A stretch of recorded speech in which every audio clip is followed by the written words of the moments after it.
Good morning. Welcome to Bloomberg Daybreak Europe. I'm Kriti Gupta in London. These are the stories that set your agenda. President Trump unveiling a new round of tariff rates, confirming a 50% levy on copper imports due to come into effect on August 1st.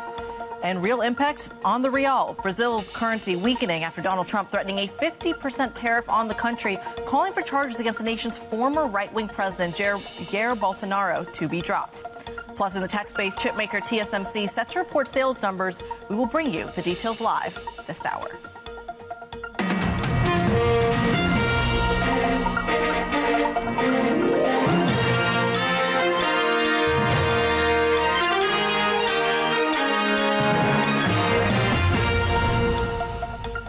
When you look at the sentiment, it's kind of mixed, depending on what side of the Atlantic you look on. Take a look at European futures. You are seeing a move at 0.2%. Outperformance in the FTSE 100, though. How much of that is a commodity story? Right out of the gates, higher by 0.4%. But you look across the Atlantic, a completely different story. Down about 0.2% for S&P futures. The Nasdaq 100 underperforming as well, despite the fact that Nvidia hit the $4 trillion mark yesterday. Is this simply a breather, a piece of reprieve when it comes to the tech space? Of course, we are monitoring those TSMC results. We'll see if the narrative changes in about 30 minutes' time. That's your equity picture. Let's go cross-asset for a moment because, of course, the currency story very much in focus. Is that dollar weakness theme going to continue in today's session? By all indications, the answer is yes, everywhere except for the Brazilian real. And that's where the tariff story really shows up. 117 on the euro, 136 on the pound.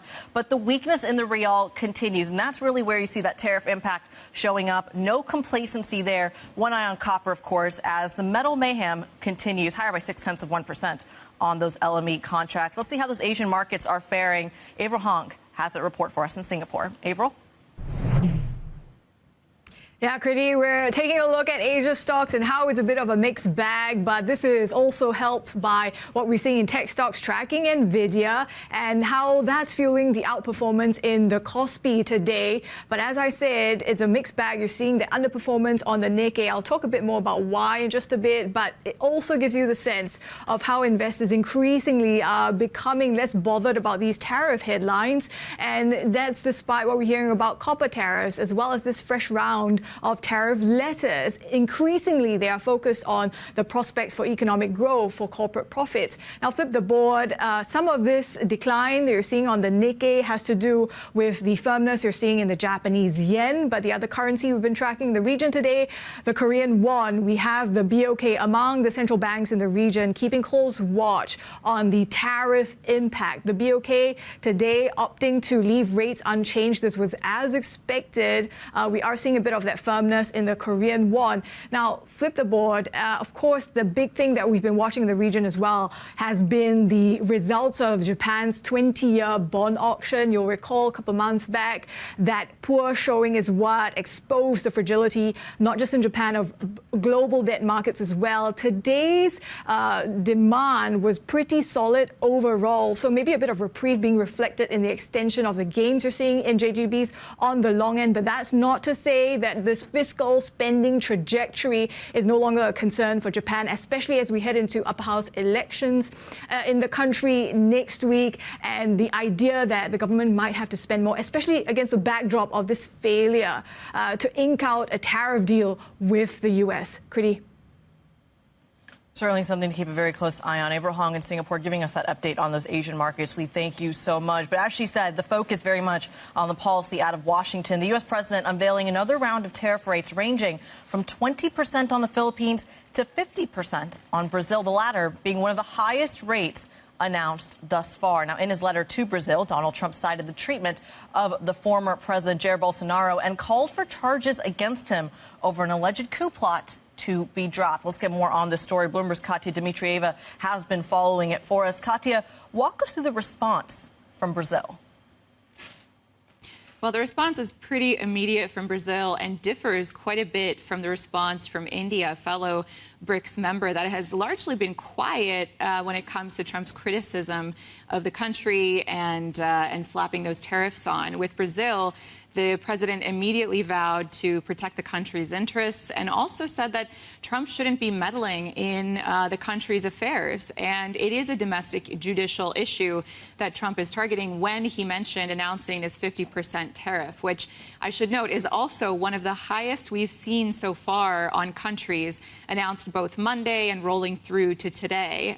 There was that kind of list of countries you mentioned at the top there, 50% for Brazil for a big trading partner, but also one that doesn't have a very big deficit. In fact, it has the U.S. runs surplus with, I'm probably getting that the other way around.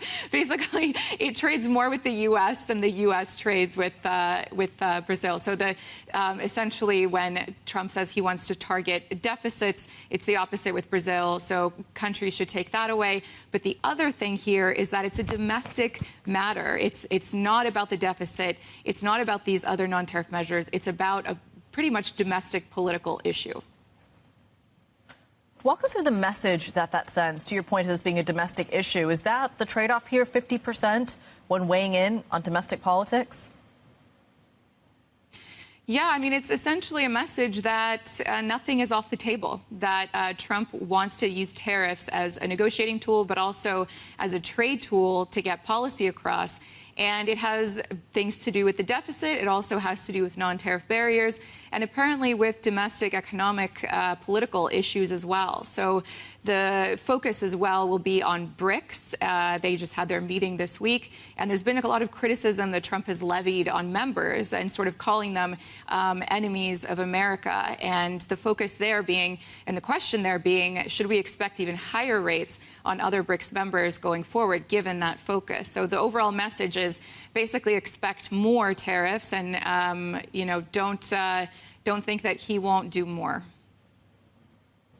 More tariffs on more countries seems to be the story. Of course, in Europe, we are awaiting those extensions. We're trying to see what those rates look like. But walk us through what we know from other parts of the world. Yeah, the EU is an interesting one as well. If we're thinking about here in Asia and some of the announcements that were made earlier in the week, there has been a bit of a slow going when it comes to getting a trade deal with places like Japan and South Korea. So we could see those taking a little bit longer. But it is interesting to see other parts of the world like the EU, where we were expecting maybe a trade deal, maybe not soon, but there were sort of conversations happening and meetings happening. And what ended up happening this week was Trump coming out and voicing frustrations, both on EU and India. So it seems in terms of the rest of the world, negotiations are ongoing. In fact, Indonesia is in Washington right now. Japan today has also vowed that they're going to continue talks. But it's not clear that any of them are actually close to crossing the line. And certainly, we're already past the 90 deals in 90 days deadline. So there's still a lot of deals that need to be made. Absolutely a fascinating story that, of course, the markets have a very close eye on. Bloomberg's Katya Dmitrieva walking us through the latest when it comes to the tariffs on Brazil and around the world. But she was talking about it. It's not over just yet, and that's showing up perhaps in the EM space. Bloomberg's Val Utetel has been following the market reaction. Val, walk us through it.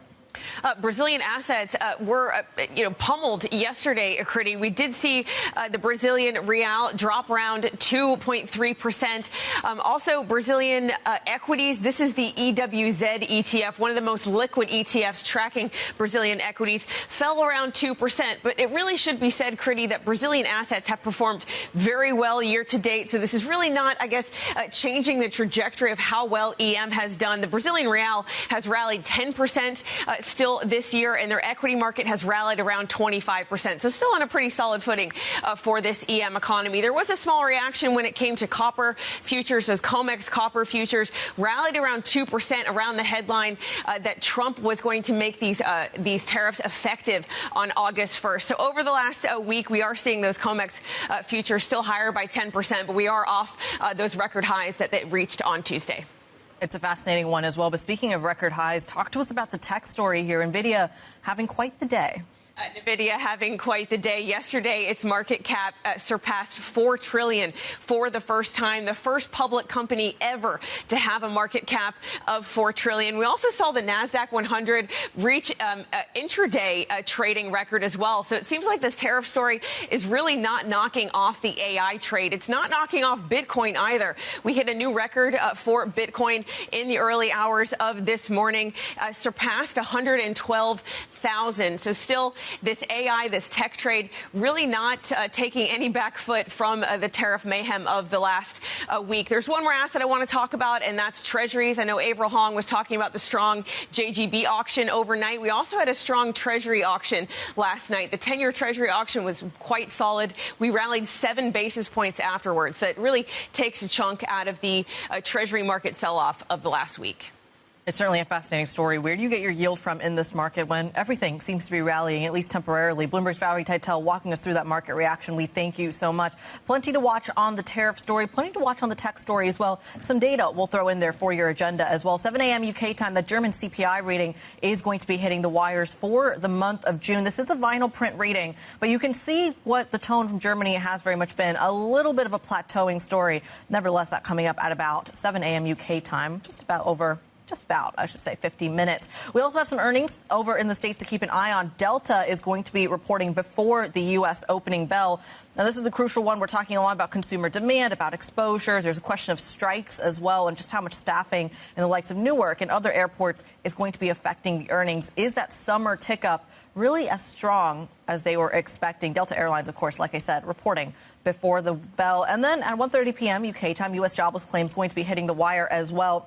I've had one eye on this labor market in terms of where you actually see the cracks in the system. We haven't seen that many yet. Is this the first sign that there may be coming? 1:30 p.m. UK time, U.S. jobless claims hitting the Bloomberg terminal. Of course, you can get a full roundup of the stories you need to know to get your day going in today's edition of Daybreak. Terminal subscribers, all you have to do is type in DAYB GO on your terminal. Coming up on the program, copper traders racing to get shipments to the United States before the tariffs kick in.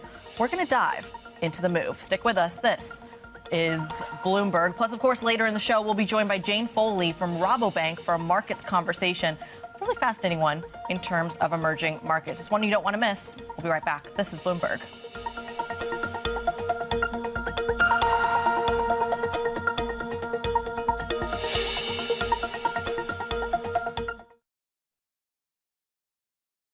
Tech is integrated into every aspect of our lives, from finance to defense, AI to entertainment, and from the road to the stars.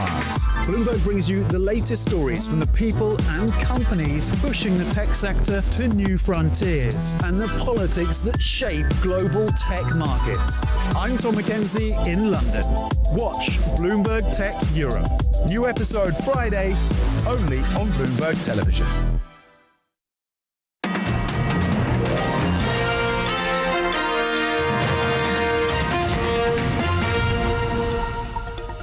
Welcome back to Bloomberg Daybreak Europe. I'm Kriti Gupta in London. The U.S. president has confirmed that a 50% tariff on copper imports will take effect from August 1st. Donald Trump pledging that America will build a dominant copper industry of its own. But it comes as traders have been racing to get shipments of the metal to the United States before the end of the month, all to cash in on the hugely profitable arbitrage trade. Let's figure out a little bit more on how it all works. Bloomberg's metal and mining's reporter Martin Ritchie joins the program this morning. Martin, what is the point of a 50% tariff if producers, suppliers, users of copper can just front run it and import it now before the 50% kicks in? If you were to ask Donald Trump that question, I guess he would say he has answered it today in his Truth Social post that he wants to rebuild the American copper industry. The 50% tariff designed to encourage domestic investment is much higher, I think, than most people in the copper industry expected. And as you've alluded to, there's now a sort of scramble to get metal from the rest of the world to US destinations before the tariffs kick in, because that means traders can then make a big profit on selling at the higher US prices later. Because the deadline for these tariffs to be imposed is now August the 1st, that doesn't leave a lot of time for the metal to get there. So you've seen traders talk about going to destinations including Hawaii or Puerto Rico, instead of to New Orleans, where a lot of the copper has gone. So it's a race against time to try and get that copper there before August 1st. Well, Martin, can you just explain to us what copper and the copper industry Donald Trump is hoping to build actually applies to. When I think copper, I immediately think the correlation with the Chinese housing sector, for example, and industrial policy there. How does it show up for the United States?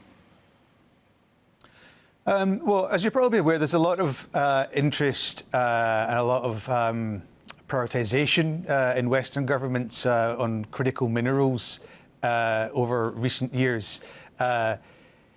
Copper is seen as a very valuable metal in emerging high technologies. Donald Trump listed actually a lot of them in his Truth Social post today, including lithium-ion batteries, including data centers, and also military applications that he mentioned.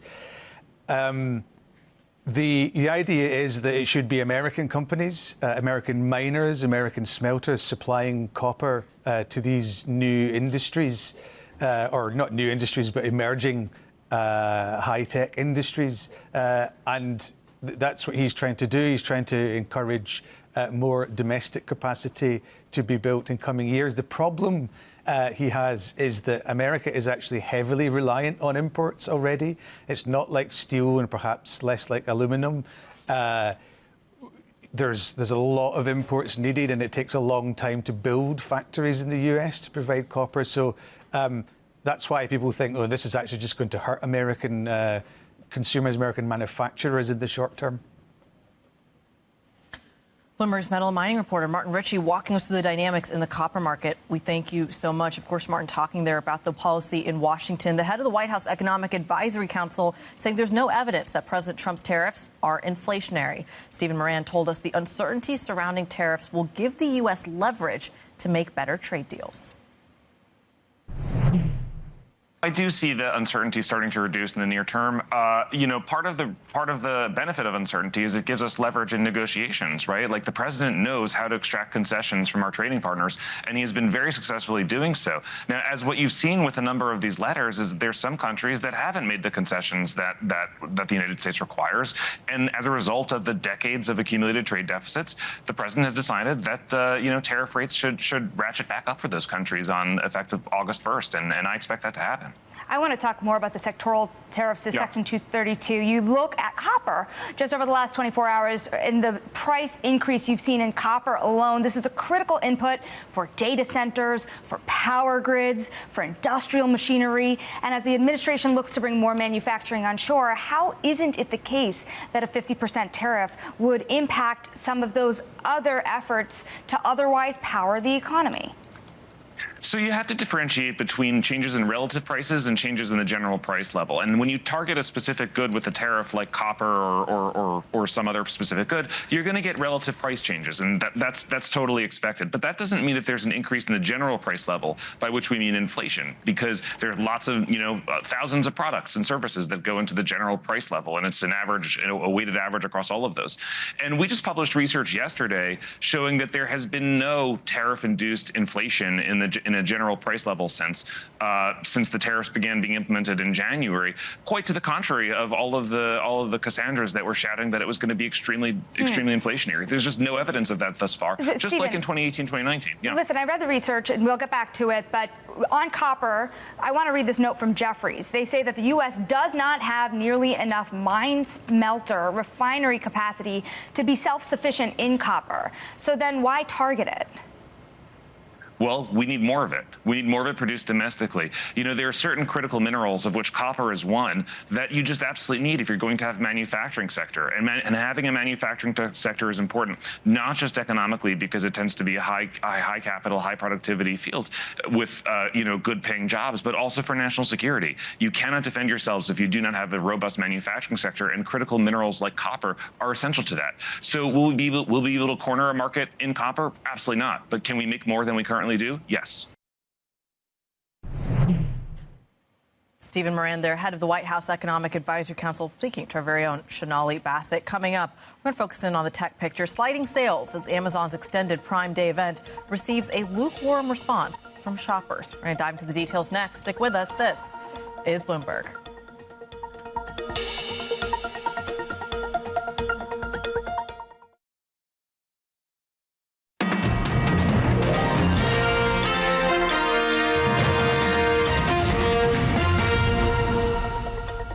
Welcome back to Bloomberg Daybreak Europe. I'm Kriti Gupta in London. Let's go to some of the other stories making news around the world.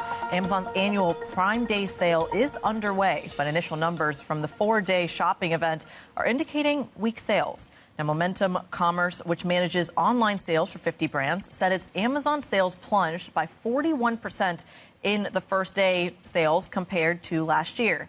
Amazon is betting on the extended sale period to give shoppers more time to navigate the millions of deals on its site. The battle for top AI talent is heating up, with sources telling Bloomberg that Meta has lured one of Apple's AI chiefs with a salary package worth $200 million. Bloomberg understands the pay package is in line with other major hires for Meta's new superintelligence team focused on building AI systems that can complete tasks as well as, or better than, humans. And Microsoft has been showing employees how much AI is transforming its own workplace, even as it lays off thousands of personnel. Bloomberg understands the company's chief commercial officer told staff this week the AI tools are boosting productivity in everything from sales and customer service to software engineering. Althoff said the technology saved Microsoft more than $500 million last year in its call centers alone and increased both employee and customer satisfaction. Nvidia's valuation briefly topped $4 trillion in the New York session, making it the first company in history to hit that milestone. The stock has risen more than 20% this year and more than 1,000% since the beginning of 2023. The latest catalyst has been a commitment to AI spending from its biggest customers as demand for its computing systems remains strong. And sticking with the tech theme, on this side of the Atlantic, the CEO of German software giant SAP has called on Europe to adopt one framework for AI regulation. Speaking to Bloomberg Tech Europe, Christian Klein said regulation is holding back the region's full potential. In the US, you have one standard. You can scale like hell. And here, when you have your startup in Germany, you can do your business in Germany, which is by far smaller than the United States. And then when you're going into the next country, now you have to stop again because now you adhere to new regulation. And that is the problem. We need one framework. You can watch the full exclusive interview with SAP's Christian Klein on the next episode of Bloomberg Tech Europe. You can catch that program hosted by our very own Tom McKenzie tomorrow at 6:30 a.m. UK time, so quite literally in about 24 hours. In the meantime, as we have one eye on tech, we have another eye on the private markets. Blackstone saying it signed a private credit partnership with Legal & General that the two firms aim to grow to up to $20 billion over the next 5 years. It will see the U.S. alternative fund giant originate investment-grade private credit deals for the UK insurer's annuities business.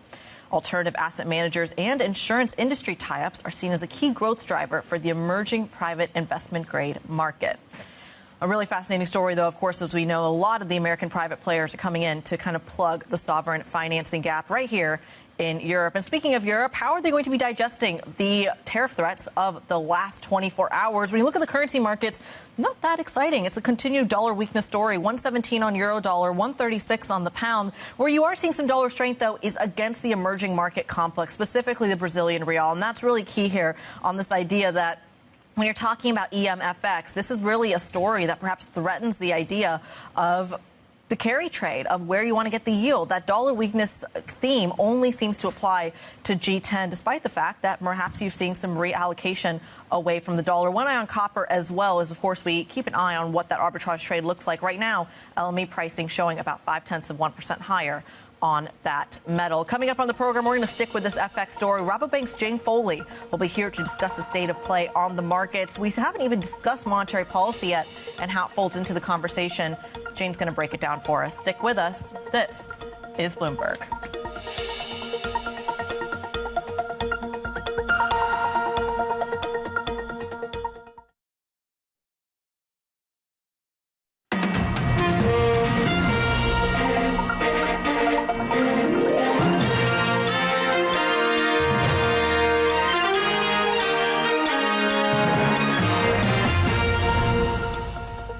Good morning. This is Bloomberg Daybreak Europe. I'm Kriti Gupta in London. These are the stories that set your agenda. President Trump unveiling a new round of tariff rates, confirming a 50% levy on copper imports due to come into effect on August 1st.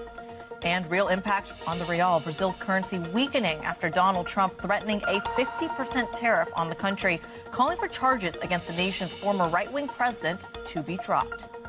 Plus, chip maker TSMC set to report sales numbers. We will bring you the details live this hour, due any minute, actually, on the Bloomberg terminal. In the meantime, quick check on these markets. When you look at the futures picture, a completely different story depending on what side of the Atlantic you are on. Strength when it comes to Europe, higher by 0.1% when it comes to Euro Stoxx 50 futures. FTSE 100 futures higher by 0.3%. Outperformance right here in London. Maybe speaks a little bit to the commodity story as well. S&P futures are weaker, however, down about 0.3%. NASDAQ 100 futures are the underperformer. A breather there, perhaps, when it comes to the tech story. Remember, Nvidia did hit that $4 trillion mark yesterday. The most valuable company in the world, certainly in the mega cap tech space, always sets us up for a little bit of reprieve. In the meantime, speaking of the tech story, we will hit that in just a moment. Let's get a quick check on the cross-asset picture as well, because the currency market very much matters. A lot of these big tech names have massive exposure to the rest of the world. What does that say when it comes to dollar weakness?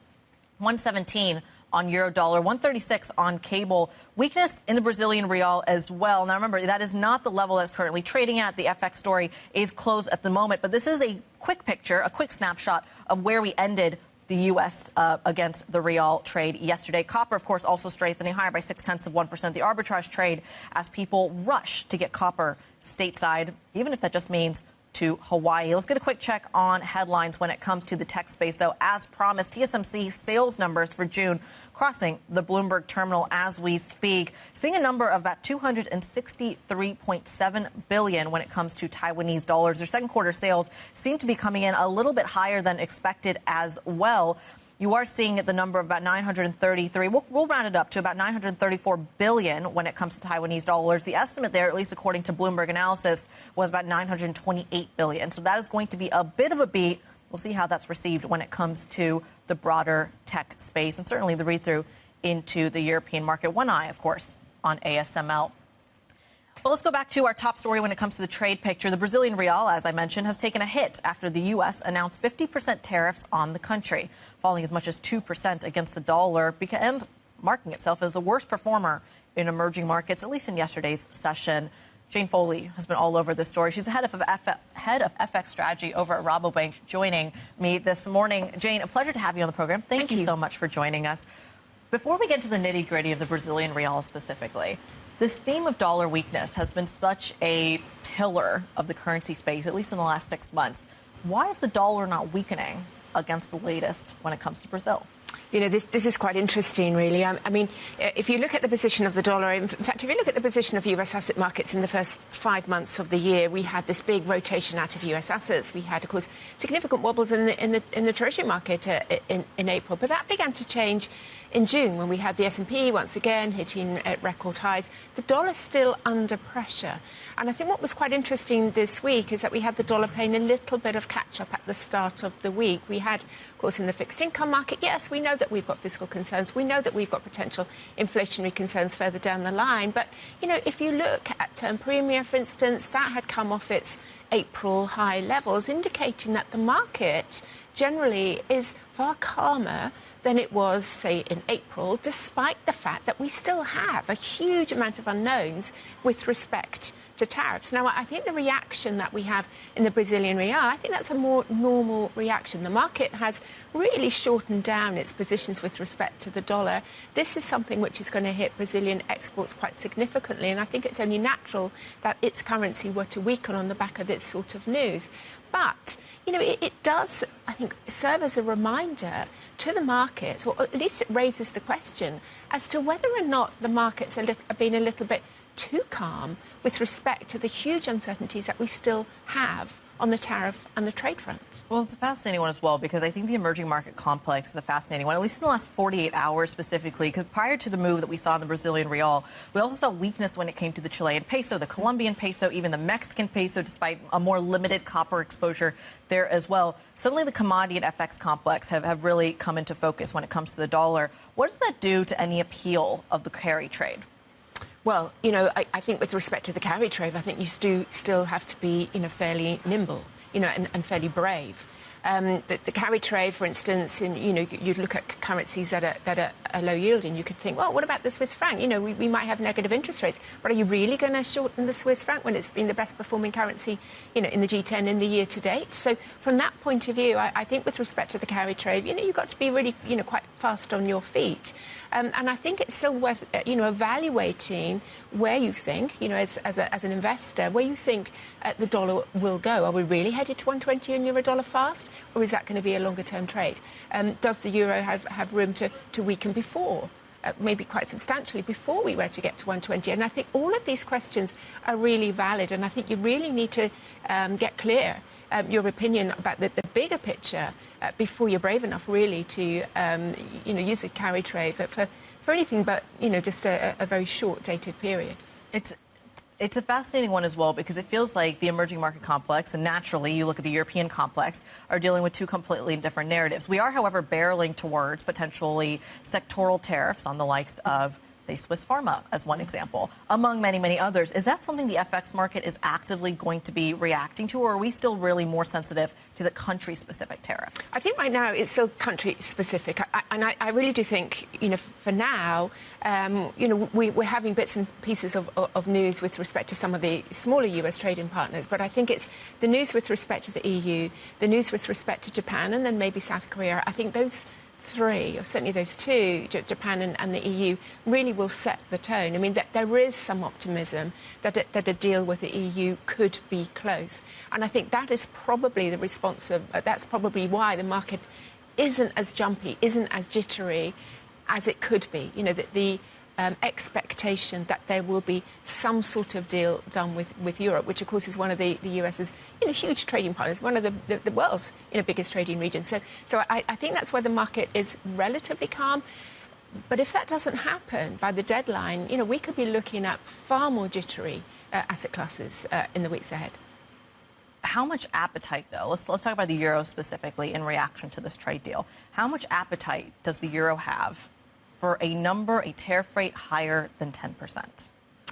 Well, clearly, for instance, put yourself in the shoes of a German exporter right now. If you're a German exporter, you still have relatively high energy costs, you've got labour market shortages, you have a relatively strong euro now.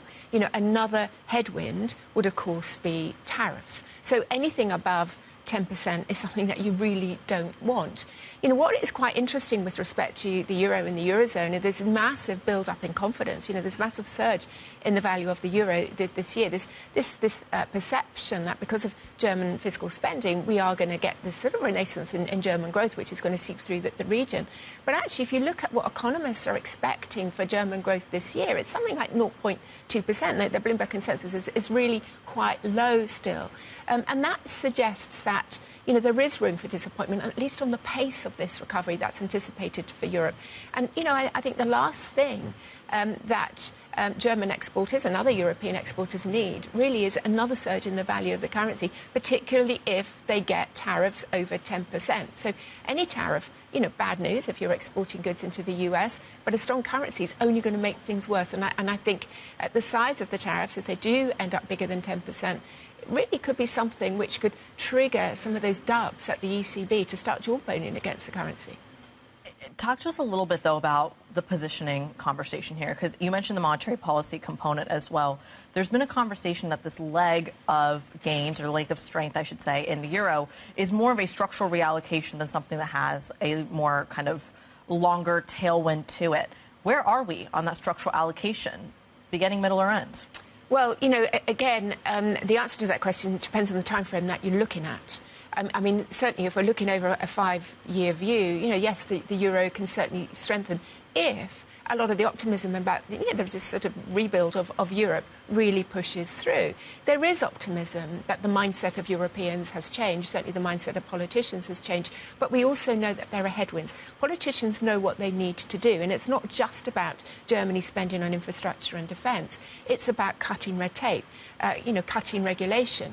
That is something that the electorate may not necessarily completely identify with, because certainly in Europe, some of the regulation is seen as consumer protections, for instance. So there will be difficulties and there will be setbacks.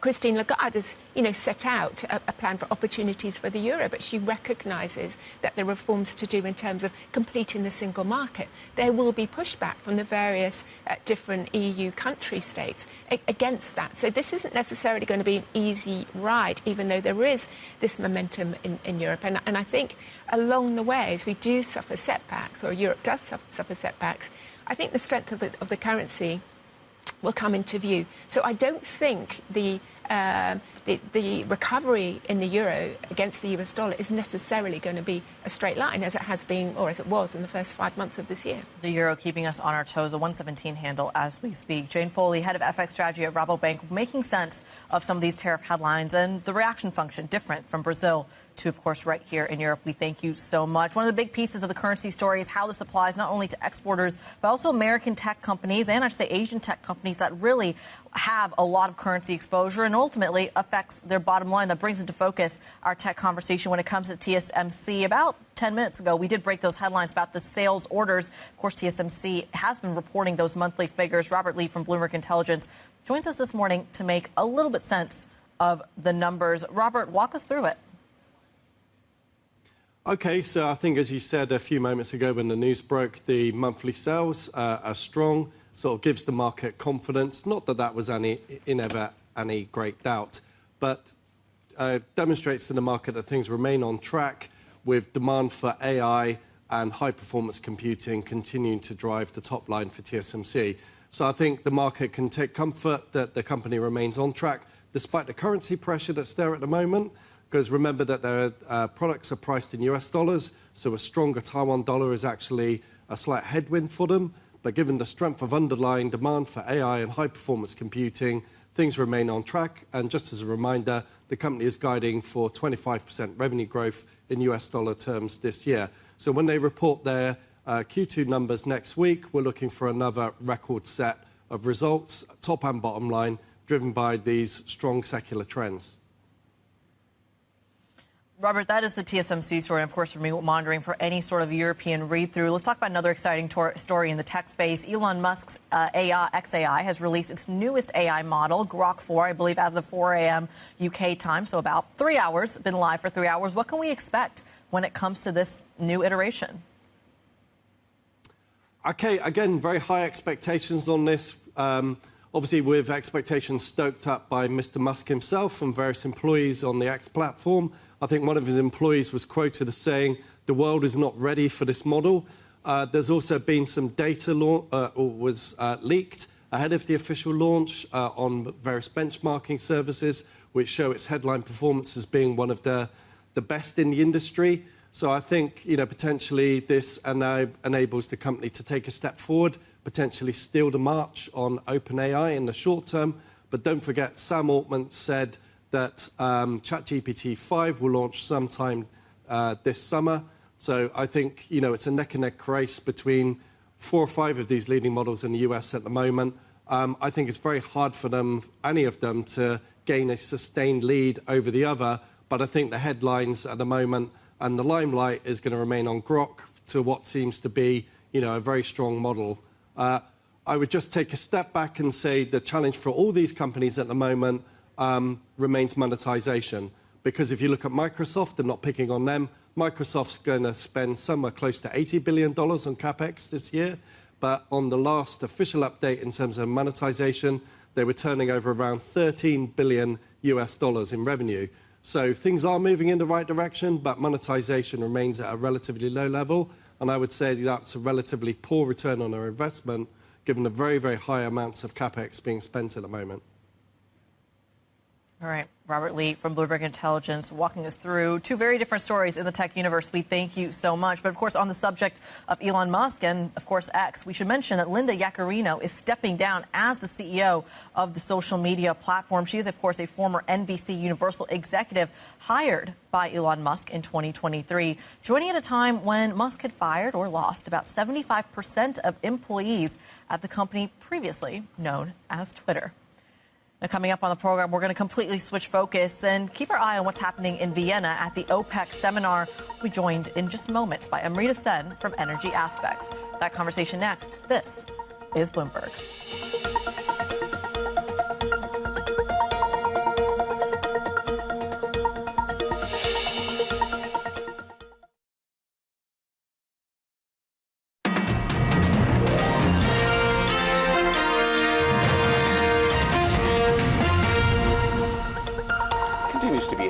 Yeah. But we're seeing actually a strong demand for refined products, even in Europe.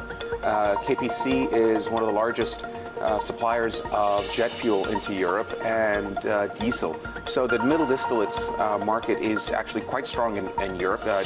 Jet fuel growth has been strong across the sector. And the crude supply and crude demand growth in Asia remains strong. The CEO of Kuwait Petroleum on strong demand from Asia and Europe. And speaking of the energy story, senior officials from 3 of OPEC's core producer nations, Saudi Arabia, the United Arab Emirates, and Kuwait, say that the supersized addition of supply by the producer club was needed by the global market. Those comments coming at the OPEC seminar in Vienna, where our very own Jumana Bersechi is standing by for us. Jumana. Yeah, morning team. We're here for the second day of the OPEC seminar. Really interesting to build on that commentary from some of the key players here. And the main takeaway so far is not just OPEC ministers, but some of the major oil companies from the Middle East region still see a healthy demand outlook even going into Q4. So to build on this conversation, I'm really happy to say that Amrita, founder of Energy Aspects, joins me outside the seminar. Really good to have you with us here. Thank you. You know, I wonder if OPEC Plus must be feeling pretty vindicated about their decision to bring back and accelerate the timing of bringing back these production barrels to the market, because you know, they had this bigger than expected announcement over the weekend, and yet you still see Brent trading at around $70. There wasn't a notable impact. Yeah, 100%, but also because this was, to a large part, after the first couple of months, it's been expected, right, that these barrels are coming back. So the market has been kind of pricing that in. The biggest thing, and Minister Mazrui talked about this, which we've been writing about for a while, inventories in pricing centers are just very, very low. All the builds in Q2 have been in China, right? Yeah. So that's when China's buying for its SPR, it's actually a bullish thing, not a bearish thing, even though it shows up as an inventory build. So it's interesting you're saying that. I was just speaking to the Goldman Sachs global head of commodities, and he was saying that OECD stockpiles are sitting low, but rest of the world stockpiles are actually starting to build up. And so I just wonder how the market is going to look in a couple of months' time. So the non-OECD, if you include China, of course they've risen. That's why we tend to do the analysis as China and ex-China. Ex-China globally, the inventory builds between January and June, so the first half of the year, is half of what 2010 to 2019 has been. So you've got to take China out, because China is building a lot of strategic petroleum reserves for various reasons. Prices are low, and they also kind of, their medium-term pricing outlook is above $80. So right now it's attractive for them. They have a mandate to fill 140 million barrels between July of this year and March of next year as well. What is your expectation of what OPEC Plus do next? Do you think they're going to end with the final 500,000 plus clip for August that brings the full unwind to an end by September, and then start focusing on that 1.6 million other basket as well? Yeah, our expectation is that we will see the full unwind of the 2.5 million barrels per day, so the 2.2 of the group cuts plus the 300,000 for UAE. That's been kind of coming back every single month, and one more month is left. After that, reassess market fundamentals, see where we are. And I think and again, the decision hasn't been made. That's going to be on the 3rd of August. But after that, it really is going to be focusing on those kind of Q4 fundamentals. That's when the bills should be appearing globally and into 2026. Do you share some of the confidence that many of the speakers that have been speaking the last couple of days have in the demand outlook this year? It was interesting to hear the likes of Aramco's CEO, KPC CEO. I spoke to him yesterday talking about 1.2 to 1.3 million barrels per day of demand going into the third and fourth quarter. Others, and Wall Street analysts, tend to be a lot more negative on demand. Where do you see the number? We don't see it above 1 million barrels per day. We think it's less than that. will probably end up more like 7 to 800,000. But that's mainly to do with the tariffs and the uncertainty around that. I think demand in Q1 was very strong, again, driven by weather. Q3 will be good because, again, seasonally, this is the peak. But I think we are worried about Q4 and into 26 because, again, the tariff talks are back and we're talking about, 20-30% tariff. And China, again, so we are not in that EV camp of, we're going to get a slowdown because of electric cars. We've already seen those kind of trends happening. This is more around just the uncertainty with tariffs. Amrita, bigger picture question. OPEC Plus, one of the justifications, I guess, that people are using to point to the decision to put back extra barrels is they want to regain some of the market share that was lost. But increasingly, you're seeing more and more competition from non-OPEC producers. How do you see this playing out in the next couple of years vis-a-vis market share? So I've never bought into the market share theory because if you look at, take Saudi Aramco, for example, what they do is they go and do long-term contracts, or long-term deals, rather, with refineries, 20, 30 years, or they take a stake. That is what market share is. They have secured market share for the long term, right? I think the West doesn't quite understand. For them, it's like, if production is rising somewhere, they're taking away market share. Most of the Middle East and generally OPEC producers, they tend to work on long-term contract basis, right? So their market share is guaranteed. But I think what you are seeing now is if prices do go down, which we are expecting for next year, you're going to see a lot of pressure on non-OPEC supply, US in particular, but even some of the other non-OPEC supplies. It's not a bad thing because if you're looking at $50, $60 prices, I think a lot of them will become a lot more cautious about investing. Amrita, great to chat to you. Amrita, Sun Energy Aspects. I'll toss it back to you guys. Jumana Bercecci at the OPEC seminar in Vienna. We thank you so much. Plenty more markets analysis coming up. Stick with us. This is Bloomberg.